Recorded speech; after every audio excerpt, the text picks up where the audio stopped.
जंगलातून लाकडाच्या मोळ्या उचलणारी एक छोटी मुलगी एक दिवस भारतासाठी गोल्ड मेडल जिंकेल यावर कोणाचा विश्वास बसला असता. मणिपूरमधील एका छोट्याशा गावात मीराबाई चानू यांचा जन्म झाला. लहानपणी भावासोबत जंगलातून लाकडाच्या मोळ्या आणताना मोठ्या भावाच्या मोळीपेक्षाही जड मोळी त्या सहज उचलायच्या.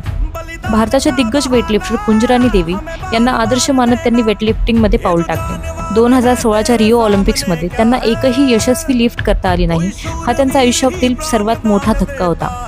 पण हार न मानता त्यांनी पुन्हा जिद्दीने मेहनत सुरू केली. 2017मध्ये त्यांनी वर्ल्ड चॅम्पियनशिपमध्ये गोल्ड मेडल जिंकून इतिहास रचला. त्यानंतर Asian championships, South Asians games, Commonwealth games अशा विविध स्पर्धांमध्ये मेडल्स जिंकून भारताचा अभिमान वाढवला. 2018मध्ये भारत सरकारने त्यांना देशातील चौथा सर्वोच्च नागरी सन्मान पद्मश्री आणि क्रीडा क्षेत्रातील सर्वोच्च सन्मान मेजर ध्यानचंद खेलरत्न पुरस्काराने सन्मानित केले. पुन्हा एकदा मीराबाई चानूंनी आपल्या दमदार कामगिरीने भारताला अभिमानाचा सुवर्ण क्षण दिला. 2026च्या कॉमनवेल्थ गेम्समध्ये त्यांनी सुवर्ण पदक जिंकत सलग तिसऱ्यांदा कॉमनवेल्थमध्ये गोल्ड मिळवले.